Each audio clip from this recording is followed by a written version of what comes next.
जय हिंद दोस्तों।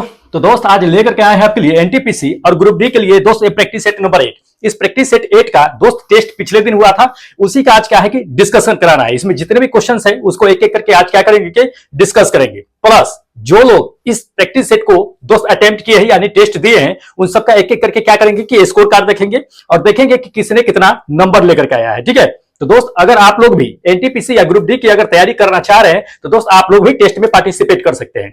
कहां से पार्टिसिपेट करना है ये आपको हम बता देंगे ये टेस्ट पेपर देखने के बाद। ठीक है, इसमें जितने क्वेश्चन है उसको एनालिसिस कर लेते हैं, देख लेते हैं, फिर उसके बाद आपको बता देंगे कि आप भी टेस्ट में कैसे पार्टिसिपेट कर सकते हैं। ठीक है, वैसे चैनल को सब्सक्राइब कर लीजिएगा और बेल आइकन को ऑन कर लीजिएगा क्योंकि आपका टेस्ट पेपर का दोस्त डिस्कशन यहीं पे मिलेगा। ठीक है, डेली इसी समय में आपको यहीं पे डिस्कशन देखने के लिए मिलेगा। चलिए फिलहाल क्या कर लेते हैं कि दोस्त जितने भी क्वेश्चन इस प्रैक्टिस सेट में डाले गए हैं एक एक करके हम उसको डिस्कस कर लेते हैं। बने रहिएगा अंत तक के दोस्त, काफी इंपॉर्टेंट क्वेश्चन है। देखिएगा क्वेश्चन नंबर फर्स्ट, देख लीजिए। ये क्वेश्चन नंबर फर्स्ट है। क्या कहा जा रहा है कि निम्नलिखित में से कौन सा हाइड्रोजन का आइसोटोप है। ठीक है, तो इन चारों ऑप्शनों को देखिए, बता दीजिए कि इसमें से कौन जो है हाइड्रोजन का आइसोटोप है। देखिए हाइड्रोजन का आइसोटोप की अगर बातें कर लेते हैं तो दोस्त इसमें ये फर्स्ट नंबर देख लीजिए, फर्स्ट नंबर प्रोटेनियम, ये भी क्या है कि आपका हाइड्रोजन का आइसोटोप ही है। ड्यूटेरियम ये भी है। तीसरा नंबर जो आप देख रहे हैं दोस्त ट्रिटियम, ये भी हाइड्रोजन का ही आइसोटोप है। मतलब ये तीनों है। तो अगर अकॉर्डिंग टू क्वेश्चन अगर देखा जाए तो दोस्त ये सब उपयुक्त में सभी, ये चौथा आपका ऑप्शन बिल्कुल करेक्ट होगा कि ये चारों के चारों जो है हाइड्रोजन का ही आइसोटोप है। अब थोड़ा सा ये चीजें समझ लीजिए कि अभी फिलहाल में आपको बताते हैं कि हाइड्रोजन के 4 और जो है नए आइसोटोप खोजे गए हैं। ठीक है, एक तो हाइड्रोजन का H1 H2 H2 3 करके हो गया, 3 आइसोटोप हो गया, 4 और खोजे गए हैं। तो कुल मिलाकर के अगर देख लिया जाए तो 7 आइसोटोप हो जाएंगे। तो 3 तो हमें पता है कि 3 जो हाइड्रोजन का आइसोटोप है, लेकिन 4 जो आया है उसे मतलब खोजा नहीं गया है, एक तरह से बनाया गया है। ठीक है, तो प्राकृतिक में अवेलेबल नहीं है और अस्थायी तौर पे है, उसे ऑफिशियल अभी नहीं, उसे ऑफिशियली अनाउंस किया गया है। ठीक है, तो जब आएगी तब देख लिया जाएगा ये चीजें। चलिए फिलहाल अब क्या करते हैं, सेकेंड नंबर आपको क्वेश्चन दिखा देते हैं। देखिएगा, देख लीजिए, ये सेकेंड नंबर आपको क्वेश्चन दे दिया कि आंखों का कौन सा भाग जो है आंखों के रंग को निर्धारित करता है। ठीक है, बहुतों लोगों को आप देखे होइएगा कि किसी किसी का रंग जो होता है आंखों का वो ब्राउन कलर का होता है, किसी का ग्रे होता है, किसी का जो है हल्का नीला करके होता है, तो ब्लू कलर का होता है। तो ये आंखों का रंग जो होता है अलग अलग, वो किसके वजह से होता है ये हमें जानना है। ठीक है, कौन जो है ये आंखों का रंग निर्धारित करता है हमें ये जानना है। ठीक है, तो इन चारों ऑप्शनों में से देख लीजिए, आप बता दीजिए कि ये आंखों का रंग जो निर्धारित करता है वो कौन करता है। देखिए आपको करेक्ट आंसर बता देते हैं कि ये सेकेंड नंबर आपका आंसर क्या, आइरिस। आइरिस क्या करता है कि आंखों का रंग निर्धारित करता है। जितने भी लोग होते हैं उस सबका देखिएगा कि अधिकांशतः जो है आंखों का रंग जो अलग अलग होता है वो किसमें होता है, वो आइरिस की वजह से होता है। आइरिस में आखिर ऐसा क्या होता है जिसके वजह से क्या होता है कि सबके आंखों का रंग जो होता है वो अलग अलग होता है। तो आप ये समझ लीजिए कि आंखों के जो आइरिस होते हैं उस आइरिस में मेलानोसाइट्स करके सेल्स पाए जाते हैं, मेलानोसाइट्स करके सेल पाए जाते हैं जिसमें मेलानिन कोशिकाएं होती है। ठीक है, वो कोशिका मिल करके जो है उस आइरिस का जो है क्या करता है, आइरिस के अंदर मेलानोसाइट्स का निर्माण करती है, जिसकी वजह से क्या होता है कि सभी लोगों का आंखें क्या होती है कि अलग अलग होती है। ठीक है, जैसे आपको बताते हैं कि देख लीजिए ये सारे आपका जो है आंखों का कलर है, देख लीजिए कितने कितने परसेंट है, तो ये अलग अलग परसेंट करके जो है इतने जो आपको देखने के लिए मिलेगा। ठीक है, तो मेलानिन की वजह से कहिए, अब मेलानिन की वजह से ही क्या होता है कि आपको बताते हैं कि बहुतों लोगों का कलर जो होता है बालों का वो देखते हुए कि ब्राउन कलर का होता है या अलग अलग कलर के होते हैं बाल, या स्किन ही कहिए, किसी का गोरा स्किन होता है या किसी का सांवला स्किन होता है, या किसी का कोई व्हाइट एकदम से देखे होइएगा स्किन होता है। तो वो किस वजह से होता है दोस्त, वो होता है मेलानिन की वजह से। मेलानिन की वजह से ही क्या होता है कि आपका कलर चेंजेज होता है। तो इसको ध्यान में रखिएगा, मेलानिन भी दे सकता है या आइरिस भी दे सकता है, तो आइरिस को ही मार दीजिए इसमें अगर दिया हुआ था, नहीं तो मेलानिन भी दे देगा तो मेलानिन भी मार दीजिएगा। चलिए थर्ड क्वेश्चन दिखाते हैं।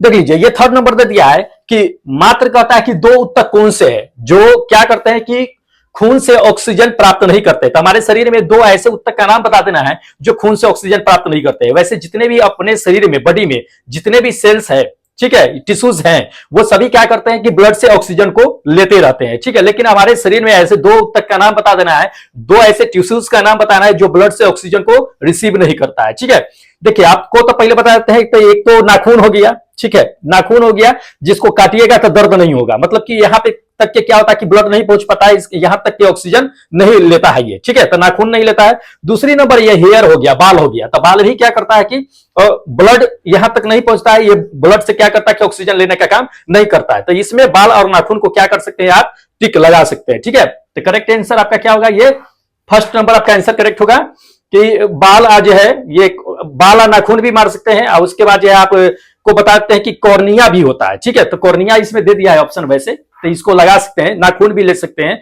तो नाखून भी अगर आ जाए तो कोई दिक्कत नहीं, नाखून भी मार सकते हैं। चलिए नेक्स्ट नंबर देख लीजिए, अगला नंबर ये क्वेश्चन दे दिया कि मानव शरीर में कहता है कि सबसे छोटी हड्डी कहां होती है या कौन सी होती है। ठीक है, तो मानव शरीर की सबसे छोटी हड्डी का नाम हमें पता ही है कि क्या होता है, स्टेपीज होता है। क्या होता है, स्टेपीज, जो कानों में पाई जाती है। ठीक है, ये आपका क्या होगा कि ये आंसर बिल्कुल करेक्ट होगा, स्टेपीज कानों में होती है। ठीक है, दिखा देते हैं आपको, देख लीजिए ये आपका कान है, कान का जो है बाहरी भाग है, तीन भागों में जो है क्या किया गया है, कान को डिवाइडेड किया गया है। कान को तीन भाग में, एक तो बाहरी भाग है, एक तो मध्य भाग है, एक जो है आंतरिक भाग है। तो ये क्या होता है कि स्टेपीज जो होता है वो कान के अंदर ही होता है। सबसे छोटा जो देख रहे हैं घंटी की तरह जो होती है वो कान का स्टेपीज भाग होता है, घंटी की तरह जो होता है। तो सबसे छोटी हड्डी यही होती है कानों में। तो ये क्या करते हैं कि ध्वनि को अंदर जो है इंटरनल वाले पार्ट जो होता है उसको जाने की जो है अनुमति देता है। मतलब एक तरह से कहिए कि ध्वनि को, बाहरी ध्वनि को जो है अंदर ले जाने का काम करता है ये, जिसकी वजह से मस्तिष्क में हम लोग क्या करते हैं कि उस ध्वनि को जो है एनालाइज करते हैं, तब पहचानते हैं कि कौन सी ध्वनि किस तरह की है। ठीक है, तो सबसे छोटी हड्डी आपका जो है स्टेपीज है। और सबसे बड़ी भी हड्डी पूछी जाती है तो ध्यान रखिएगा, सबसे बड़ी हड्डी जो होती है वो जांघ की हड्डी होती है, जिसे फीमर के नाम से जानते हैं। ठीक है, तो ये सभी जो है पूछे जाते हैं, इंपॉर्टेंट है, ध्यान में रखना है। चलिए नेक्स्ट क्वेश्चन बताते हैं आपको, देख लीजिए ये क्वेश्चन आपको दे दिया है कि कहता है कि कितना कुल जो है ऑक्सीजन और रक्त शरीर के मस्तिष्क द्वारा जो है इस्तेमाल किए जाते हैं। बहुत अच्छा क्वेश्चन है। देखिए दोस्त, इस सभी का अगर पीडीएफ आपको लेना होगा तो टेलीग्राम से ज्वाइन हो जाइएगा, वहां पे आपको सबका पीडीएफ मिल जाएगा। ठीक है, लिंक डिस्क्रिप्शन बॉक्स में टेलीग्राम का दिया हुआ है। इस सबका पेपर का जितना पीडीएफ होगा सब आपको टेलीग्राम पे भेज देंगे, तो वहां से ले लीजिएगा। ठीक है, चलिए अभी देख लेते हैं। देखिए अगला ये क्वेश्चन आपको दे दिया है कि कुल कितना ऑक्सीजन रक्त शरीर में मस्तिष्क द्वारा जो है इस्तेमाल किए जाते हैं। देखिए नॉर्मल रूप में अगर आप रहते हैं, सिंपली जैसे हम अभी बात कर रहे हैं, आप भी वैसे सिंपली अगर बात कर रहे हैं, तो ये मस्तिष्क जो होता है पूरे बॉडी का जान लीजिए कि कितना परसेंट ब्लड इस्तेमाल कर लेता है, तो 20%, कितना 20% इस्तेमाल करता है। तो ये आपका क्या होगा कि ये फर्स्ट नंबर आंसर क्या होगा कि बिल्कुल करेक्ट होगा कि 20% इस्तेमाल करता है। अब थोड़ा सा ये चीजें जान लीजिए इसके बारे में, मस्तिष्क के बारे में बता देते हैं आपको कि मस्तिष्क में तो पूरे बॉडी का, ये मस्तिष्क जो होता है पूरे बॉडी का कितना परसेंट होता है, मात्र 5% होता है। लेकिन ब्लड अगर कहा जाए कि कितना यूज कर लेता है, तो 20% ब्लड जो है ये मस्तिष्क यूज कर लेता है। अब थोड़ा सा ये समझ लीजिए कि जैसे मान लीजिए कि आप कभी टेंशन ले लेते हैं, कभी चिंता कर लेते हैं, या कभी सोचने लगता है, या पढ़ाई पे ध्यान दे देते हैं, कभी ज्यादा पढ़ लेते हैं, तो कभी कभी आपके मस्तिष्क में क्या होता है कि दर्द होना शुरू हो जाता है, या ज्यादा सोच लेते हैं, या ज्यादा वर्कआउट कर लेते हैं मेंटलिटी तौर पे, तो आपके मस्तिष्क में क्या होता है कि दर्द उठना शुरू हो जाता है। वो क्यों होता है? क्योंकि जब आप हार्ड वर्क करते हैं, हार्ड वर्क फिजिकली नहीं, मेंटली अगर ज्यादा पढ़ लेते हैं, ज्यादा सोच लेते हैं, ज्यादा चिंता करने लगते हैं, तो उस समय आपका मस्तिष्क जो होता है वो अभी तो 20% नॉर्मली ब्लड यूज करता है ऑक्सीजन, उस समय क्या होता है कि जब सोचते हैं, चिंतन ज्यादा करते हैं, उस समय पूरे शरीर का 50% जो होता है ये खुद ब्रेन जो है उसका यूज करना शुरू कर देता है। जान लीजिए ये चीजें कितना, 50%। सोच लीजिए कि पूरे शरीर का जब 50% जो है ब्लड यहाँ पे ऑक्सीजन जो है यूज होना शुरू हो जाएगा, और एक जो है तो कितना दर्द उठना शुरू हो जाता है। इसी वजह से कहा होता है कि ज्यादा टेंशन लेने पे लोगों का सर जो है दर्द करना शुरू कर देता है। ठीक है, तो इस वजह से क्या होता है कि कभी कभी ये स्ट्रोक आने की भी चांसेस होती है, इसलिए ज्यादा जो है पढ़ना भी घातक है और ज्यादा सोचना भी घातक है। इसलिए नॉर्मल रहिए, आराम से पढ़ते लिखते रहिए। चलिए नेक्स्ट क्वेश्चन दिखाते हैं आपको, देख लीजिए अगला नंबर ये क्वेश्चन दे दिया है कि राइनो वायरस जो होता है वो किस वजह से होती है, ये हमें जानना है किस वजह से बनती है। देखिए राइनो वायरस जो होता है दोस्त, ये सर्दी जुकाम की वजह से होती है। क्या? सर्दी जुकाम की वजह से होती है। तो ये आपका क्या होगा कि ये फर्स्ट नंबर आंसर बिल्कुल करेक्ट होगा। सर्दी जुकाम से राइनो वायरस होता है। राइनो वायरस थोड़ा क्या होता है कि थोड़ा सा भार वाला होता है, ये थोड़ा जमीन पे ही रहता है और काफी ज्यादा समय तक के ये क्या होता है कि लाइव में रहता है। ठीक है, तो इसलिए जब भी आप जो है क्या है, सर्दी जुकाम है, अगर खांसी उसी आ रही है या छींक मार रहे हैं, तो कम से कम रुमाल का इस्तेमाल अपने माउथ पे जो है किया कीजिए, क्योंकि ये राइनो वायरस होता है कि एक दूसरे से फैलने वाला होता है। तो जैसी छींक मारिएगा वैसे क्या होगा कि दूसरे के पास चला जाएगा, वैसे दूसरों को भी ये हो जाता है। तो इसको ध्यान में रखिएगा, राइनो वायरस जो है सर्दी जुकाम वाला वायरस होता है, इंपॉर्टेंट है। चलिए नेक्स्ट देख लीजिए, नेक्स्ट क्वेश्चन आपको दे दिया है कि विटामिन B1 की कमी से कहता है कि कौन सी बीमारी होती है। बहुत अच्छा क्वेश्चन है। विटामिन B1 को दोस्त थायमीन के नाम से भी हम लोग जानते हैं। कभी कभी आपको दे देगा ये चीजें कि थायमीन का रासायनिक नाम, मतलब थायमीन जो है वो किसका रासायनिक नाम है, तो विटामिन B1 का रासायनिक नाम थायमीन है। ठीक है, थायमीन की कमी से आखिर होती कौन सी है बीमारी, ये थोड़ी सी जान लीजिए दोस्त। आपको करेक्ट आंसर बताते हैं विटामिन B1 जानते हो, ये फोर्थ नंबर आपका आंसर करेक्ट होगा। क्या बेरी बेरी, बेरी बेरी क्या होता है कि विटामिन B1 की कमी से होता है, ठीक है। बाकी ये जो देख रहे हैं रेक्टस देख रहे हैं, तो वो रेक्टस किसकी वजह से होता है? विटामिन डी की कमी से सूखा रोग हो जाता है, मतलब हड्डी उड्डी सूख जाता है, वो रेक्टस होता है।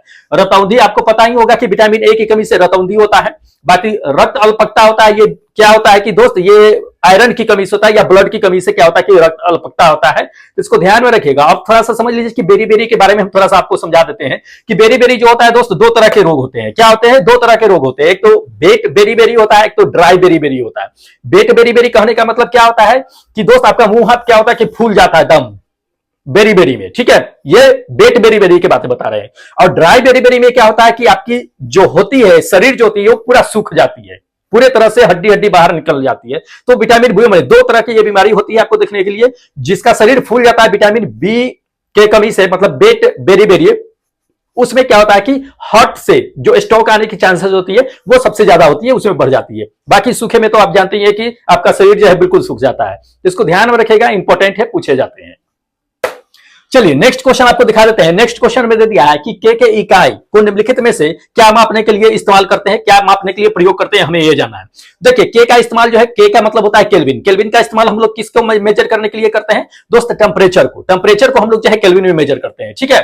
तो ये थर्ड नंबर आपका आंसर क्या होगा कि बिल्कुल करेक्ट होगा, केल्विन। केल्विन में हम लोग क्या करते हैं? टेम्परेचर को मेजर करते हैं, इंपॉर्टेंट है। चलिए हाँ देख लीजिए, अगला नंबर ये क्वेश्चन दे दिया है कि पहले प्रकाश की गति का किसने मापा था? प्रकाश की गति जो है कितनी होती है? 3 × 10⁸ मीटर पर सेकेंड होती है। तो ये हम लोग जानते हैं, लेकिन इसको सबसे पहले मेजर करने वाला, सबसे पहले मापने वाला कौन व्यक्ति था, हमें ये जानना है, ठीक है। देखिए करेक्ट आंसर आपको बताते हैं, ये रोमर साहब थे। ये सेकंड नंबर आपका आंसर क्या होगा कि बिल्कुल करेक्ट होगा कि रोमर साहब ने ही सबसे पहले क्या किया था कि प्रकाश की गति को मेजर किया था, ठीक है। प्रकाश की गति को मेजर किया था। प्रकाश की गति को मेजर किया था रोमन साहब ने भी। अब समझ लीजिए कि ये इन्होंने कल रोमर साहब ने कब प्रकाश की गति को मेजर किया था? 1676 ईस्वी की बातें बता रहे हैं। 1676 ईस्वी में रोमर साहब ने सबसे पहले प्रकाश की गति को मेजर किया था। लेकिन उससे पहले भी किसी ने कोशिश किया था प्रकाश की वेग को मेजर करने के लिए, लेकिन अनसक्सेसफुल रहा, पूरी तरह से सक्सेसफुल नहीं हुए थे। कौन थे आखिर वो? तो दोस्त वो थे हमारे गैलीलियो साहब। गैलीलियो साहब भी एक बार कोशिश किए थे कि प्रकाश की गति को मेजर किया जाए। जब प्रकाश की गति मेजर नहीं हुई थी, यानी रोमर साहब पूरी तरह से प्रकाश की स्पीड नहीं बता दिए थे, तब ऐसा माना जाता था कि प्रकाश की गति जो होती है वो अनलिमिटेड होती है, प्रकाश कहीं भी जा सकती है, ठीक है, अनलिमिटेड होती है, उसकी कोई स्पीड मेजर नहीं किया जा सकता है। लेकिन रोमर साहब ने इस चीज को करके दिखाया कि नहीं, प्रकाश की गति होती है जो एक स्पीड से चलती है। उसको अगर एक तरह से कहिए तो दोस्त वो लेजर लाइट के थ्रू जो है, या परमाणु घड़ियों के द्वारा जो है लेजर लाइट की स्पीड को मेजर भी किया जाता है, ठीक है। तो गैलीलियो साहब प्रथम ऐसे व्यक्ति थे जिन्होंने कोशिश किया था प्रकाश की वेग को मेजर करने के लिए, लेकिन उस अनसक्सेसफुल है। उसके बाद जो है रोमर साहब आ गए थे। रोमर साहब ने 1676 ईस्वी में प्रकाश की स्पीड को मेजर किया था। उनका मान उन्होंने दिया था कि 3 × 10⁸ जो है 8 मीटर प्रति सेकंड के स्पीड से प्रकाश की चाल चलती है, ठीक है। तो इसको ध्यान में रखिएगा दोस्त, पूछे जाते हैं, इंपॉर्टेंट है। चलिए देख लीजिए, अगला नंबर क्वेश्चन दे दिया है कि सबसे बड़ा अणु कौन सा होता है जो मानव के क्या होता है कि तन का एक हिस्सा होता है, मतलब पूरे बॉडी का एक हिस्सा होता है। सबसे बड़ा अणु जानना है। देख लीजिए, सब में दे दिया है क्रोमोसोम दे दिया है, क्रोमोसोम 1 2 3 4 दे दिया है, ठीक है। तो कौन से क्रोमोसोम, कौन से गुणसूत्र जो होता है वो मानव शरीर के, मानव तन में जो सबसे बड़ा अणु कहलाता है? देखिए करेक्ट आंसर आपको बताते हैं दोस्त कि ये first number chromosome, first chromosome 1 जो होता है वो मानव शरीर का सबसे बड़ा जो है अणु माना जाता है, ठीक है। इसको ध्यान में रखिएगा, कंफ्यूज नहीं होना है। चलिए नेक्स्ट क्वेश्चन आपको दिखा देते हैं, देखिएगा। हाँ देख लीजिए, दे दिया है कि रेजिन। रेजिन क्या होता है ये हमें जानना है। देखिए रेजिन क्या होता है दोस्त? रेजिन जो होता है एक साइबर अटैक प्लेटफॉर्म है। क्या है? साइबर अटैक प्लेटफॉर्म है। जैसे आप मोबाइल चला रहे हैं, मोबाइल चलाते ही क्या होगा कि आपके मोबाइल में एक तरह का मालवेयर आएगा। मालवेयर जब समझते हो, एक तरह का क्या होता है कि एंटीवायरस, वायरस करके कहिए, वायरस करके होता है, जो आपके मोबाइल में आने के बाद क्या होता है कि आपके सारे डाटा का जो है जानकारी लेने लगता है कि आप क्या कर रहे हैं, नहीं कर रहे हैं, कहां नेट चला रहे हैं, नहीं चला रहे हैं। एक तरह का ये मॉनिटरिंग करने का काम करता है, ठीक है। तो रेजिन क्या है कि एक मालवेयर होता है जो जान लीजिए कि वो जासूसी का काम करता है, ठीक है। क्या है? मालवेयर है, ध्यान रखना है। ये आपका क्या होगा? थर्ड नंबर आंसर बिल्कुल करेक्ट होगा। चलिए नेक्स्ट क्वेश्चन आपको दिखा देते हैं, देखिएगा। हाँ देख लीजिए, आपको दे दिया है कि ग्राफेन, ग्राफेन के बारे में सही नहीं है ये हमें जानना है। तो सबसे पहले तो ये जान लीजिए कि आखिर ग्राफेन होता क्या है, ठीक है। देखिए ग्राफेन जो होता है वो कार्बन परमाणु का ही एक कार्बन परमाणु से ही बना हुआ एक पदार्थ होता है, लेकिन ग्राफेन जो होता है वो जान लीजिए कि सबसे ज्यादा स्ट्रॉन्ग होता है। तो सबसे पहले तो हम ये जान लेते हैं कि आखिर ग्राफेन का सही ऑप्शन कौन सा है। ठीक है, देखिए आपको करेक्ट आंसर बताते हैं दोस्त। ये थर्ड नंबर आपका, सेकंड नंबर आंसर बिल्कुल करेक्ट होगा कि यह थ्री डायमेंशनल जो होता है, क्या होता है कि स्ट्रक्चर होता है। क्या होता है? थ्री डायमेंशनल स्ट्रक्चर होता है ये ग्राफेन जो होता है। सो किस तरह का होता है थोड़ा दिखा देते हैं। देख लीजिए, ये ग्राफेन है, देख रहे हैं ना, ये मधुमक्खी के छत्ते की तरह होता है ग्राफेन जो होता है सो। ठीक है, लेकिन ये जो होता है बहुत ज्यादा मजबूत होता है। ये आप जान लीजिए कि एक तरह से कहिए सबसे जो मजबूत जो देखते हैं दुनिया में, सबसे ज्यादा मजबूत कर सकते हैं, सबसे ज्यादा पतला भी कर सकते हैं, और सबसे ज्यादा बिजली और जो है सुचालक मान सकते हैं इस ग्राफेन को। कार्बन परमाणु से ही मिलकर के बना होता है। ठीक है, इसका इस्तेमाल जो है जान लीजिए कि सौर ऊर्जा में भी इस्तेमाल करते हैं। दूसरी चीजें जो है बड़े बड़े जो है इसरो जो होते हैं उसमें भी ग्राफीन का इस्तेमाल किए जाते हैं। और तापीय जो चालकता होता है, जैसे थर्मल पावर सब होता है, प्लांट सब होता है, उसमें भी इसका इस्तेमाल किए जाते हैं। काफी लचीला भी होता है ये जान लीजिए, काफी टिकाऊ भी होता है ये। ठीक है, ये जैसे कि मान लीजिए कि आप जानते होइएगा कि स्टील जो है सबसे ज्यादा मजबूत माना जाता है। स्टील से 200 गुना कहिए कि ये जो होता है ग्राफीन जो होता है वो मजबूत होता है, स्टील से 200 गुना। एल्युमिनियम कहिए तो एल्युमिनियम से जो है 5 गुना जो है ज्यादा अधिक हल्का होता है। एल्युमिनियम सबसे हल्का माना जाता है ना धातु में। जो ड्यूरालिमीन का जो है एल्युमिनियम का मिश्र धातु क्या होता है? ड्यूरालिमीन होता है, जिसका इस्तेमाल हवाई जहाज ये सब के चदरे बनाने में किया जाता है, वाहन के चदरे बनाने में किया जाता है हल्का की वजह से। लेकिन उससे भी 5 गुना हल्का ये आपका जो है क्या होता है कि ग्राफेन होता है। ठीक है, तो इसको ध्यान में रखिएगा, पूछे जाते हैं, इंपॉर्टेंट क्वेश्चन है। चलिए नेक्स्ट क्वेश्चन आपको दिखाते हैं।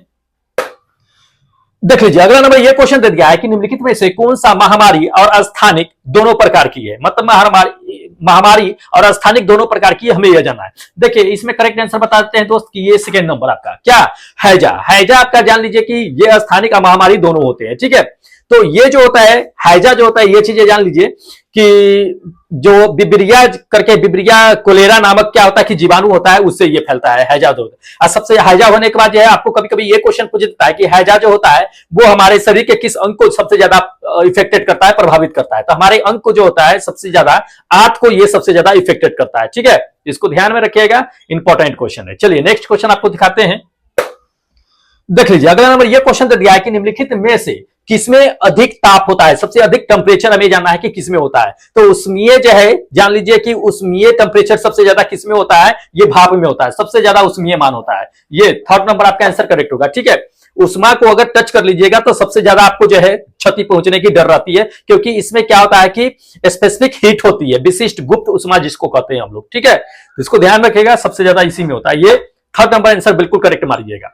चलिए नेक्स्ट क्वेश्चन आपको दिखाते हैं। देख लीजिए, अगला नंबर ये क्वेश्चन दे दिया है कि निम्नलिखित में से कौन से गैस प्रसारण का एक उदाहरण है। गैस प्रसारण का उदाहरण हमें जानना है कि गैस जो फैलता है वो उसका कौन सा उदाहरण है। तो पहला नंबर तो देख लीजिए, पहला नंबर ये दे दिया है कि खाने की सुगंध, तो वो भी प्रसार होते हुए हमें सुगंध आता है। कहीं खाना बन रहा है, कहीं से सुगंध आ रहा है कि हाँ चलो वो चीजें बन रही है। तो ये किसके वजह से? गैस के प्रसार की वजह से हमें नाकों तक के वो सुगंध आता है, तभी हम पता लगा लेते हैं कि बाहर में कौन सी खाना बन रही है। तो ये भी है। दूसरी नंबर अगरबत्ती की जो है खुशबू है, ये भी क्या होता है कि गैसों के प्रसार की वजह से ही आती है। गैसों की खुशबू, महक होती है, मान लीजिए कि कोई इत्र है या सेंट है, उसका भी हमें क्या होता है स्मेल पता चलता है, वो क्या होता है गैसों के प्रसार की वजह से ही पता चलता है। तो देखा जाए तो दोस्त उपयुक्त में सभी होगा। ये फोर्थ नंबर आपका आंसर क्या होगा कि बिल्कुल करेक्ट होगा कि उपयुक्त में सभी। चलिए नेक्स्ट क्वेश्चन दिखा देते हैं आपको। देख लीजिए, अगला नंबर ये क्वेश्चन दे दिया कि परमाणु विखंडन प्रक्रिया के दौरान, परमाणु विखंडन प्रक्रिया के दौरान उत्पन्न ऊर्जा का प्रयोग किया जाता है, कहां किया जाता है, ये हमें जानना है। देखिए, जब परमाणु विखंडन की प्रक्रिया जब होती है तो उसके दौरान जो एनर्जी उत्पन्न होती है उसका इस्तेमाल कहां करते हैं? बिजली बनाने में करते हैं। कहां करते हैं? बिजली बनाने में। ठीक है, ये आपका क्या होगा कि सेकेंड नंबर आंसर बिल्कुल करेक्ट होगा कि उसका इस्तेमाल जो है बिजली बनाने में किया जाता है। बिजली, परमाणु विखंडन से जो ऊर्जा प्राप्त होती है उसको डायरेक्ट जो है बिजली नहीं बना लेते हैं। परमाणु विखंडन के दौरान जो ऊर्जा उत्पन्न होती है उससे पहले हम लोग क्या करते हैं? जल से जो है वाष्प बनाते हैं। अब वाष्प बनाने से उसके बाद जो है उसको टरबाइन को नचा करके फिर जो है बिजली उत्पन्न करते हैं। तो इसको ध्यान में रखिएगा, डायरेक्ट परमाणु ऊर्जा से बिजली नहीं बन जाती है। ठीक है, उसे भाप बनाया जाता है, फिर भाप से जो है क्या किया जाता है? बिजली उत्पन्न की जाती है। चलिए नेक्स्ट दिखाते हैं आपको क्वेश्चन। देख लीजिए, अगला नंबर ये क्वेश्चन दे दिया कि फसल संयंत्र में कवक रोग जो है निम्नलिखित में से कौन सा है, हमें यह जानना है। तो इन चारों ऑप्शनों में से देखिए, बता दीजिए कि कवक रोग कौन सा है। ठीक है, तो कपास विल्ट है। कौन सा है कवक रोग? कपास विल्ट। ये आपका क्या होगा कि सेकेंड नंबर आंसर बिल्कुल करेक्ट होगा कि कपास विल्ट जो है दोस्त एक कवक रोग है। चलिए नेक्स्ट दिखाते हैं आपको क्वेश्चन।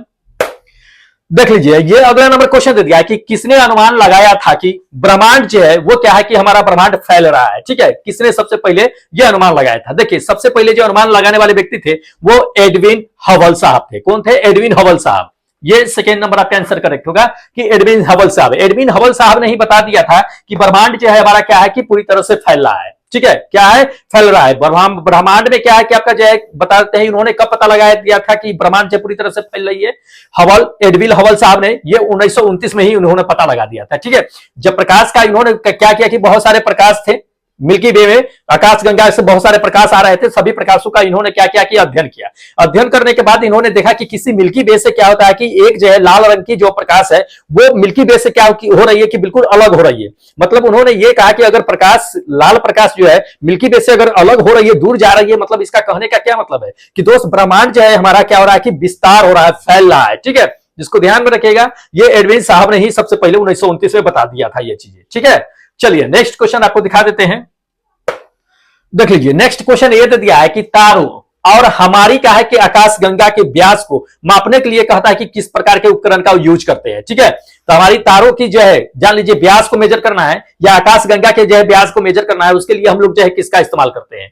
तो इन चारों में से देख लीजिए, बता दीजिए कि किसका इस्तेमाल करते हैं। देखिए, आपको बताते हैं कि इंटरफेरोमीटर का करते हैं। किसका? इंटरफेरोमीटर का। ये आपका फोर्थ नंबर आंसर करेक्ट होगा कि इंटरफेरोमीटर का क्या करते हैं हम लोग कि तारे और जो है आकाश गंगा को मेजर करने में किया करते हैं, उसकी व्यास को मेजर करने में। अब थोड़ी सी ये समझ लीजिए, जैसे कि मान लीजिए कि आकाश गंगा है, आकाश गंगा की जो है आप मान लीजिए कि व्यास को मेजर करना है, तो कैसे मेजर करेंगे? जैसे कि आपको बता दिए कि इंटरफेरोमीटर का इस्तेमाल करते हैं। दूसरी ये चीजें जान लीजिए कि दूरबीन से भी लोग जो है पता लगा करके आकाश गंगा या तारे के व्यास को पता कर लेते हैं। ठीक है, किससे? दूरबीन से मेजर करके। ठीक है, तो ये चीजें ध्यान रखिएगा, इंपॉर्टेंट है। कभी कभी क्या होता है कि पूछा जाता है। अब ये चीजें जान लीजिए कि पृथ्वी से वो तारे या कोई भी आकाशगंगा जो है कितनी दूरी पर है, ये कैसे पता कर लेते हैं? तो वैज्ञानिक लोग क्या करते हैं ना दोस्त कि पृथ्वी से वो जो उसकी शाइनिंग जो होती है, मान लीजिए जैसे कि इसकी शाइनिंग है आकाशगंगा की, तो कितनी शाइनिंग कितनी बार कर रही है, इससे वो क्या कर लेते हैं कि अनुमान लगा लेते हैं कि पृथ्वी से इसकी दूरी कितनी है, दूरबीन से देख करके। ठीक है, या कोई भी तारा है वो क्या कर रहा है कि ट्विंकल कर रहा है, चमक रहा है वो। ठीक है, ट्विंकल ट्विंकल कर रहा है, तो वो ट्विंकल करने से ही वो पता लगा लेते हैं कि पृथ्वी से उसकी दूरी कितनी होगी, लेकिन अनुमानता पता कर लेते हैं। तो इसको ध्यान में रखिएगा, इंपॉर्टेंट है, पूछे जा सकते हैं ऐसे क्वेश्चन। चलिए नेक्स्ट क्वेश्चन देख लीजिए। नेक्स्ट क्वेश्चन आपको दे दिया है कि निम्नलिखित में से कौन सा वैज्ञानिक थे जो जड़त्व के नियम का समय क्या दे दिया है?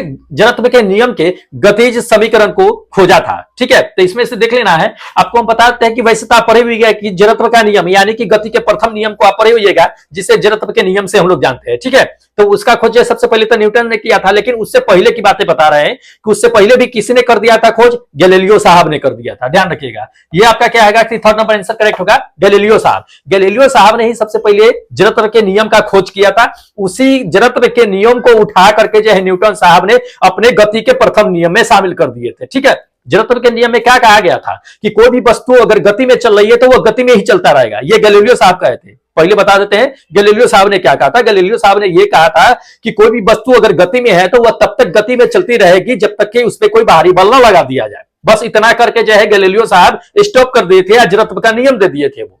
लेकिन जब न्यूटन साहब जब आए थे तो न्यूटन साहब ने यह कहा थी कि नहीं, कोई भी वस्तु अगर गति में चल रही है तो वो गति में तब तक चलती रहेगी जब तक कि उस पर कोई बाहरी बल ना लगा दिया जाए। और दूसरी चीज है कि कोई भी वस्तु विराम अवस्था में तब तक रहेगी जब तक कि उसे पर कोई बाहरी बल लगा करके उसे जो विस्थापित न कर दिया जाए। ठीक है, तो वो तब तक जो अपनी विराम अवस्था में अपनी जो रेस्ट पोजीशन को बनाए रखेगी। तो ये न्यूटन साहब आकर के थोड़ी सी ये रेस्ट पोजीशन वाली बातें आकर के जोड़ दी थी। नहीं तो सबसे पहले अगर देख लिया जाए तो इनर्सिया का जो है ये लॉ ऑफ इनर्सिया, जड़त्व के नियम का खोज जो है गैलीलियो साहब ने ही किया था। ठीक है, तो इंपॉर्टेंट है, पूछे जाते हैं। चलिए नेक्स्ट क्वेश्चन दिखा देते हैं आपको। देख लीजिए, अगला नंबर ये क्वेश्चन दे दिया कि भारत के तीसरे राष्ट्रपति कौन थे जिन्होंने अपने कार्यकाल में ही उनका क्या हुआ था कि निधन हो गया था। ठीक है, बहुत अच्छा क्वेश्चन है, कई बार ये पूछे जाते हैं। देखिए आपका ये होगा सेकंड नंबर आंसर करेक्ट। क्या?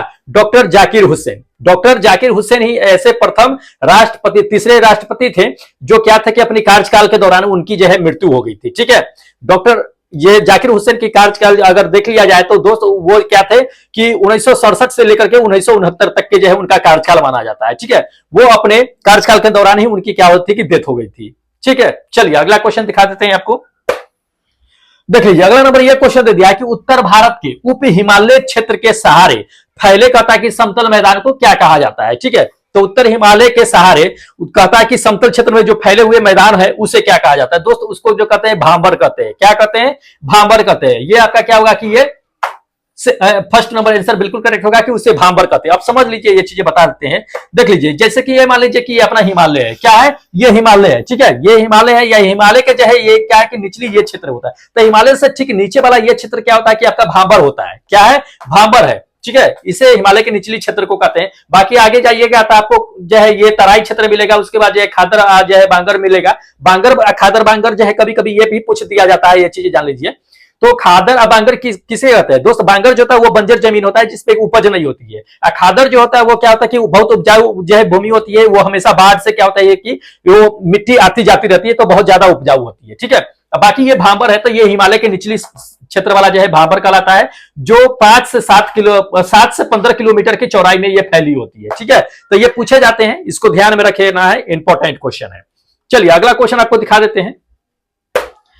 देख लीजिए अगला नंबर ये क्वेश्चन दे दिया है कि वर्ल्ड रेड क्रॉस डे जो होता है वो किस दिन मनाई जाती है। हमें यह जानना है किस तारीख को मनाई जाती है। तो वर्ल्ड रेड क्रॉस डे जो होता है दोस्त जान लीजिए ये चीजें कि 8 मई को मनाई जाती है। कब? 8 मई को। ध्यान रखना है ये चीजें। ये थर्ड नंबर आपका आंसर क्या होगा? बिल्कुल करेक्ट होगा कि वर्ल्ड रेड क्रॉस डे जो होता है प्रति वर्ष 8 मई को मनाई जाती है। चलिए हाँ, ये देख लीजिए अजंता की गुफा। अजंता की गुफा कहां स्थित है हमें ये जानना है। देखिए करेक्ट आंसर आपको बताते हैं दोस्त, ये थर्ड नंबर आपका आंसर क्या होगा कि बिल्कुल करेक्ट होगा कि अजंता की गुफा जो है वो महाराष्ट्र में स्थित है। कहां स्थित है? महाराष्ट्र में। अब थोड़ा सा समझ लीजिए, जैसे कि ये अजंता की गुफा है, थोड़ा सा गौर से देखिएगा इसको। अजंता की गुफा पूरा पत्थर ही, पूरा पहाड़ ही नजर आएगा आपको। ठीक है, तो ये अजंता की गुफा है जो क्या है कि पहाड़ों को काट करके इसे बनाया गया है, जो महाराष्ट्र के औरंगाबाद जिले में है। ठीक है, पहाड़ को काट करके बनाया गया, ये चीजें जान लीजिए।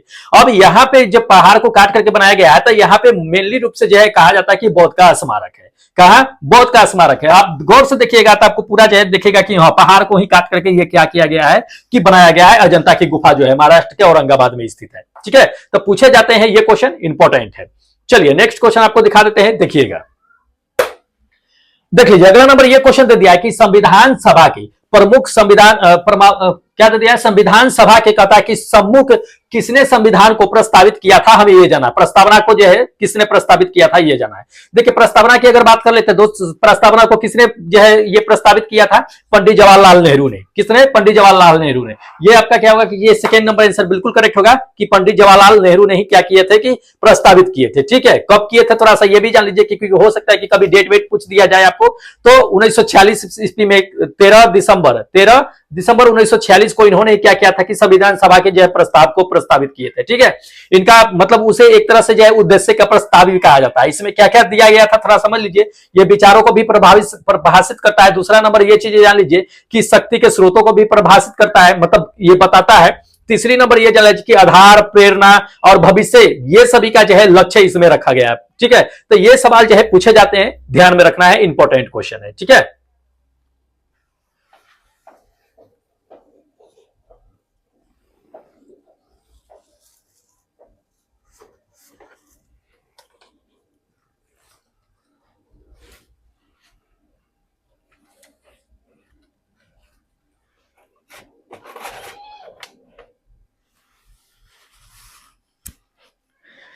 हाँ तो चलिए नेक्स्ट क्वेश्चन आपको दिखा देते हैं।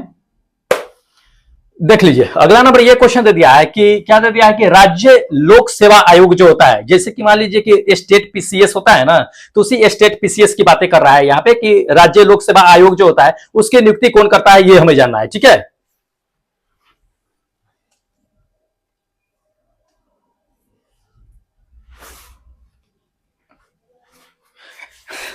चलिए स्टेट पीसीएस जो होता है, जैसे कि मान लीजिए कि बिहार में अभी देख लीजिए अभी जो है न्यूज चल ही रहा है कि बीपीएससी का, ठीक है, जो नॉर्मलाइजेशन को लेकर के चल रही है, उसी तरह से यूपी पीपीएससी का देख लीजिएगा स्टेट पीसीएस जो होता है। तो उसमें जो है सदस्य की नियुक्ति कौन करता है, हमें ये जानना है। ठीक है, देखिए आपको करेक्ट आंसर बताते हैं दोस्त कि राज्यपाल करता है। कौन करता है? राज्यपाल। ये आपका क्या होगा कि फर्स्ट नंबर आंसर बिल्कुल करेक्ट होगा कि राज्यपाल करते हैं। ठीक है, अब किस अनुच्छेद के तहत करते हैं ये भी थोड़ा सा जान लीजिए। तो संविधान के जो है जान लीजिए कि 14वें भाग है, उसमें अनुच्छेद जो है आपका क्या है कि 315 और 323 के तहत जो है वो क्या करते हैं कि राज्यपाल के आयोग का जो जितने सदस्य होते हैं उसका क्या करते हैं कि वो नियुक्ति करते हैं। उन्हीं के अंदर इसी आपका अनुच्छेद जो 315 323 बताया है उसी के अंतर्गत क्या कर सकते हैं कि वह किसी भी सदस्य को नियुक्ति कर सकते हैं और बर्खास्त भी कर सकते हैं। ठीक है, तो ये उनकी पावर होती है, ध्यान में रखना है। चलिए नेक्स्ट देख लीजिए, नेक्स्ट नंबर ये क्वेश्चन दे दिया कि संविधान कहता है कि भारतीय संविधान का कौन सा अनुच्छेद जो है वो प्रेस जो होता है, जो मीडिया होते हैं उसकी स्वतंत्रता का जो है वो स्वतंत्रता बोलने का या जो भी करने का जो है स्वतंत्र जो है अधिकार प्राप्त होता है, ये हमें जानना है। ठीक है, तो देखिए जैसे कि मीडिया होता है, कहीं भी चले जाते हैं या कहीं भी लेकर के माइक उठा करके जो है बोलना शुरू कर देते हैं, या आप देखे होइएगा तो ये जो है किस अनुच्छेद में मीडिया को जो है ये फ्रीडम दिया गया है, ये हमें जानना है। ठीक है, तो ऑप्शन देख लीजिए, ऑप्शन आपको करेक्ट बता देते हैं। इसमें से देखिएगा, इसमें से आपको दे दिया, क्या दे दिया, 16 दे दिया, 17 दे दिया, 18 दे दिया, 19 दे दिया। किस अनुच्छेद के तहत जो है मीडिया को फ्रीडम प्राप्त हुए? देखिए आपको करेक्ट आंसर बता देते हैं दोस्त, ये फोर्थ नंबर आपका आंसर करेक्ट होगा। क्या? आर्टिकल 19 यानी अनुच्छेद जो है 19 के पहले के ए में क्या है कि ये जो है बोलने की और जो है सवाल पूछने की जो है स्वतंत्रता, फ्रीडम जो है ये प्राप्त है मीडिया लोगों को। ठीक है, बाकी आपको बताते हैं कि ये 16 आर्टिकल 16 में क्या दिया गया है ये थोड़ा सा जान लीजिए, क्योंकि हो सकता है कि आर्टिकल 16 भी आपको क्या किया जाए कि पूछा जाए। तो जितने भी भारत में जो नागरिक है उसके रोजगार की जो है समानता का अधिकार जो है इसमें क्या चर्चा किया गया है कि सभी जितने भी भारत में नागरिक है सभी को जो है समान रूप से जो है क्या होना चाहिए, रोजगार मिलना चाहिए, इसकी चर्चा की गई है आर्टिकल 16 में। आर्टिकल 17 की अगर बात कर लेते हैं, ये अनुच्छेद 17 की बातें कर लेते हैं, तो अनुच्छेद 17 में क्या दिया गया है दोस्त? अनुच्छेद 17 में जो दिया गया है वो अस्पृश्यता का जो है चर्चा किया गया है, मतलब छुआछूत की जो है चर्चा, इसमें अस्पृश्यता की जो है चर्चा किया गया है ये अनुच्छेद में। तो इसको ध्यान में रखिएगा। अनुच्छेद 18 की अगर बात कर लेते हैं, ये आर्टिकल 18 की, तो आर्टिकल 18 में जो है एक तरह से मान लीजिए तो मौलिक अधिकारों के संरक्षण की बातें कही गई है। ठीक है, बाकी 19 आपको बता दिए हैं कि बोलने की और सवाल पूछने की स्वतंत्रता जो है मीडिया लोगों को दिया जा रखा है। चलिए नेक्स्ट देख लीजिएगा, अगला नंबर ये क्वेश्चन आपको दे दिया है, क्या दे दिया है कि गवर्नर मतलब कि राज्यपाल के द्वारा जो अध्यादेश जारी किया जाता है उसकी मंजूरी कौन करता है? ठीक है, जैसे कि मान लीजिए कि आपको क्या करना है कि स्टेट में जो है क्या होता है कि लगा दिया जाता है ना, वो अध्यादेश लगा दिया जाता है, इमरजेंसी लगा दिया जाता है। तो इमरजेंसी मान लीजिए कि लगा दिया जाता है, अध्यादेश लगा दिया जाता है, अध्यादेश कहिए, तो अध्यादेश लगाता है तो डायरेक्ट जो है गवर्नर नहीं लगाता है या राज्यपाल नहीं लगा देता है। ठीक है, उसकी कोई ना कोई क्या करता है कि परमिशन देता है, उसके बाद क्या करता है कि वो वहां पे क्या होता है कि अध्यादेश जारी होता है। ठीक है, तो उसकी राज्यपाल को परमिशन आखिर कौन देता है? राज्यपाल डायरेक्ट अपने मन से नहीं लगा सकता है उस चीज को। तो देखिए आपको हम करेक्ट आंसर बताते हैं कि विधानमंडल। कौन? विधानमंडल। ये आपका क्या होगा कि सेकंड नंबर आंसर करेक्ट होगा कि विधानमंडल। जब तक विधानमंडल ये न कह दे कि ठीक है अब अध्यादेश जारी कीजिए, लिखित में न देते तब राज्यपाल या गवर्नर कहिए उसको, वो तब तक अध्यादेश जारी नहीं करेगा। ठीक है, अब मान लीजिए कि अगर ठीक है मंजूरी न दिया, राज्यपाल को दे दिया कि ठीक है हमें जो है अध्यादेश जारी करना है, आप जो हमें कानून मतलब कि एक आदेश दीजिए, मतलब मंजूरी दीजिए, तो कितने दिनों तक के अगर मंजूरी न दे तो वो जो है अध्यादेश जो है ऑटोमेटिक जो है खारिज हो जाएगा, ऑटोमेटिक कैंसिल हो जाएगा। तो ये चीजें जान लीजिए कि 6 सप्ताह तक के अगर विधानमंडल जो है राज्यपाल को मंजूरी न दे, लिखित में न दे कि ठीक है आप अध्यादेश जारी कीजिए चाहे न कीजिए, अगर लिख करके ये चीजें न दे तो जो राज्यपाल अध्यादेश जारी करने जा रहा था वो 6 सप्ताह के बाद जो है ऑटोमेटिक क्या होता है कि कैंसिल हो जाता है। ठीक है, तो इसको ध्यान में रखिएगा, 6 सप्ताह कभी कभी पूछ देता है। चलिए अगला नंबर देख लीजिए, अगला नंबर ये क्वेश्चन दे दिया कि कौन सा संगठन कहता है कि उधारकर्ताओं को ऋण जो पृष्ठभूमि पर उपलब्ध कराती है? तो ऋण जो पृष्ठभूमि पर उपलब्ध कराती है, तो इसमें से देख लीजिए आपको बताते हैं कि ये सीआई बिल। कौन? सीआई बिल क्या करता है कि आपको जो है पृष्ठभूमि पर जो है उधारकर्ताओं को ऋण जो है प्राप्त कराती है। ठीक है, इसको ध्यान में रखना है, इंपॉर्टेंट है। चलिए नेक्स्ट देख लीजिए, अगला नंबर ये क्वेश्चन आपको दे दिया है कि भारत में 50 रुपए के करेंसी नोट पे कहता है कि किसका हस्ताक्षर होता है? तो ये चीजें जान लीजिए कि भारत में जो 50 रुपए के नोट जो होता है उस पे क्या होता है कि आरबीआई के गवर्नर का हस्ताक्षर होता है। किसका? आरबीआई के गवर्नर का। ये आपका क्या होगा कि फर्स्ट नंबर आंसर बिल्कुल करेक्ट होगा कि आरबीआई के गवर्नर का होता है। अब ये चीजें जान लीजिए कि सिर्फ 1 रुपया के नोट को छोड़ करके जान लीजिए जितने भी नोट जारी होते हैं उस पर आरबीआई के गवर्नर का क्या होता है कि हस्ताक्षर होता है। ठीक है, इसको ध्यान में रखिएगा, इंपॉर्टेंट है, पूछे जाते हैं। चलिए नेक्स्ट क्वेश्चन दिखा देते हैं। देख लीजिए अगला नंबर ये क्वेश्चन दे दिया है कि नई राष्ट्रीय कृषि नीति जो है इसमें से कौन सा दिया गया, नई राष्ट्रीय कृषि नीति का रूप दिया गया, ये हमें जानना है। तो इन चारों ऑप्शनों को देखिए, बता दीजिए कि नई राष्ट्रीय कृषि की जो नीति दी गई है किस रूप में वर्णन किया गया है, ये हमें जानना है। देखिए इंद्रधनुष की क्रांति, क्या इंद्रधनुष की क्रांति का नाम दिया गया है, रूप दिया गया है। नई जो कृषि जो नीति है सो, ठीक है, राष्ट्रीय कृषि नीति नई वाली आई है सो, ये इंद्रधनुष की दी गई है क्रांति। तो पूछे जाते हैं, ये इंपॉर्टेंट ही है। चलिए अगला क्वेश्चन दिखा देते हैं। देख लीजिए अगला नंबर, ये क्वेश्चन आपको दे दिया है कि मदरिया जो है, तेजरिया जो है, वो शब्द जो है किससे संबंधित है, ये हमें जाना है। तो मदरिया तेजरिया जो है शब्द का इस्तेमाल जो है कहां किया जाता है दोस्त? स्टॉक मार्केटिंग में किया जाता है। कहां? स्टॉक मार्केटिंग में, शेयर बाजार में। ये आपका फोर्थ नंबर आंसर करेक्ट होगा कि शेयर बाजार में इसका इस्तेमाल करते हैं। अब थोड़ा सा ये जान लीजिए कि आखिर जो है ये इसका नाम मतलब मदरिया का मतलब क्या होता है, और जो है ये तंजरिया का मतलब, तेजरिया का मतलब क्या होता है। मदरिया का ये चीजें होता है कि जैसे कि मान लीजिए कि बियर, जानते हो ये क्या बियर बुल स्टॉक मार्केटिंग में होता है। तो बियर का मतलब होता है कि जय बदरिया, बुल का मतलब होता है क्या? तेजरिया। तो बियर बुल का जो है अंग्रेजी में इसको बोलते हैं मदरिया तेजरिया को। तो बियर बुल अगर कहता था आप आराम से मार देते कि चलो स्टॉक मार्केटिंग, लेकिन तेजरिया मदरिया दे दिया, इसलिए आप थोड़ा सा कंफ्यूज हो गए हैं। तो इसका स्टॉक मार्केटिंग में ही क्या होता है कि इस वर्ड का जो है इस्तेमाल किया जाता है। ठीक है, चलिए नेक्स्ट क्वेश्चन देख लीजिए। अगला नंबर ये क्वेश्चन दे दिया है कि इंग्लैंड में क्या था कि गृह युद्ध जो था वो कितने वर्षों तक के चला था, हमें ये जानना है। देखिए इंग्लैंड में गृह युद्ध जो चला था वो कितने समय तक के चला था दोस्त? 9 वर्षों तक के। कितने वर्षों तक के चला था? 9 वर्षों तक के। ये आपका क्या होगा कि ये सेकंड नंबर आंसर बिल्कुल करेक्ट होगा कि गृह युद्ध जो इंग्लैंड में चला था वो 9 वर्षों तक के चला था। कब से कब तक चला था कभी कभी समय पूछ देगा, तो ध्यान में रखिएगा गृह युद्ध जो इंग्लैंड में चला था वो 1642 से लेकर के 1651 तक के, यानी 1642 से लेकर के 1651 तक के ये चला था, 9 साल तक के। लेकिन ये 3 पार्ट में चला था। डायरेक्ट 1642 से लेकर के 1651 तक की युद्ध नहीं चलता रहा, बीच में ड्रॉप भी हो गया था। कब कब से कब तक चला था थोड़ा सा जान लीजिए। पहला युद्ध जो चला था वो 1642 से लेकर 1646 तक के चला था, 4 साल। उसके बाद जो है फिर जो है क्या हुआ कि दूसरा युद्ध जो है 1648 में हुआ था। क्या हुआ था? 1648 में। उसके बाद जो है फिर तीसरा युद्ध जो चला था वो जान लीजिए कि 1650 से लेकर के 1651 तक के चला था। तो इसको ध्यान में रखिएगा, इंपॉर्टेंट है, पूछे जाते हैं ये सवाल।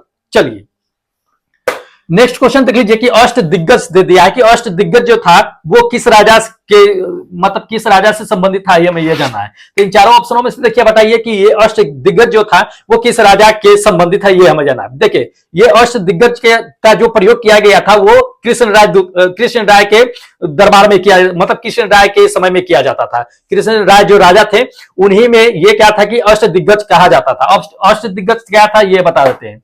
वैसे जान लीजिए कि फोर्थ नंबर आंसर करेक्ट होगा। अष्ट दिग्गज कहने का मतलब क्या? कोई 8 वो पहलवान नहीं थे। कृष्ण राय के समय में 8 बड़े बड़े विद्वान कवि थे जिसे अष्ट दिग्गज के नाम से जाना जाता था। तो इसको ध्यान में रखिएगा, 8 जो कवि थे उसी को अष्ट दिग्गज कहा जाता था। ठीक है, चलिए देख लीजिए अगला नंबर ये क्वेश्चन दे दिया है कि महात्मा गांधी जो थे वो किस कानून को काला कानून जो है कहा था, हमें यह जानना है। हम लोग अच्छी तरह से जानते हैं कि काला कानून कौन था? रोलेक्ट एक्ट था। क्या था? रोलेक्ट एक्ट, जो 1919 को जो है पारित हुआ था। ये आपका फर्स्ट नंबर आंसर करेक्ट होगा कि रोलेक्ट एक्ट। अब थोड़ा सा जान लीजिए, शायद जो नहीं जानते होंगे लोग उन्हें हम बता देते हैं कि रोलेक्ट एक्ट क्या था। वैसे सभी लोग मुझे लगता है कि जानते ही होंगे कि रोलेक्ट एक्ट क्या था। ये एक क्या था कि कानून था जो ब्रिटिश गवर्नमेंट के थ्रू क्या हुआ था कि ये पारित किया गया था। इसे ब्रिटिश गवर्नमेंट अपने सेना को यह अधिकार दे दिया था कि जाओ किसी को भी बिना दलील देना, बिना सुनवाई के, जिसपे भी शक हो उसको क्या करो कि पकड़ करके जेल में रख दो। ठीक है, उस पर कोई सुनवाई नहीं किया जाएगा। ठीक है, अब बिना सुनवाई के, बिना दलील के उसको क्या शक के आधार पे, डाउट के आधार पे उसको पकड़ करके जेल में रखा जा सकता था। ठीक है, उस पर अत्याचार भी किया जाता था। तो इसे ही देखते हुए महात्मा गांधी ने इस कानून को काला कानून के यानी ब्लैक लॉ के नाम से इन्हें जो है कहा था, या ब्लैक बिल कहिए, रोलेक्ट एक्ट जो है बिल ही था। तो वो एक बिल था, उस बिल में ये जो ब्रिटिश गवर्नमेंट थी वो ये बातें मतलब अपने सेना को अधिकार दे रखी थी। ठीक है, चलिए अगला नंबर देख लीजिए। अगला नंबर ये क्वेश्चन दे दिया है कि किस अंतरराष्ट्रीय जो है फुटबॉल मैच की सामान्यतः अवधि कितनी होती है। तो किसी भी अंतरराष्ट्रीय फुटबॉल मैच की समय अवधि कितनी होती है, टाइमिंग कितनी होती है दोस्त? 90 मिनट होती है। कितनी होती है? 90 मिनट। ये आपका क्या होगा कि फोर्थ नंबर आंसर करेक्ट होगा कि अंतरराष्ट्रीय फुटबॉल जो खेले जाते हैं उसकी समय अवधि होती है 90 मिनट होती है, 90 मिनट। अब ये जान लीजिए कि 2 पाली में उसको डिवाइड कर दिया जाता है। ठीक है, 2 पाली कहिए या 2 पारी कहिए, 2 इनिंग कहिए। ठीक है, 2 इनिंग में क्या किया जाता है कि इसको जो है डिवाइड कर दिया जाता है। अब ये जान लीजिए कि पहला इनिंग जो होता है वो 45 मिनट का होता है, दूसरा इनिंग जो होता है वो कितना होता है कि 45 मिनट का। तो 45 करके क्या होता है कि 90 मिनट का होता है। ठीक है, तो इसको ध्यान में रखिएगा, 90 मिनट का इनिंग खेला जाता है। ये आपका क्या होगा कि ये फोर्थ नंबर आंसर बिल्कुल करेक्ट होगा। चलिए नेक्स्ट क्वेश्चन आपको दिखा देते हैं, देखिएगा देख लीजिए। अगला नंबर ये क्वेश्चन दे दिया है कि थर्ड आई खेल जो होता है वो शब्दावली जो है किससे संबंधित है, हमें यह जानना है। ठीक है,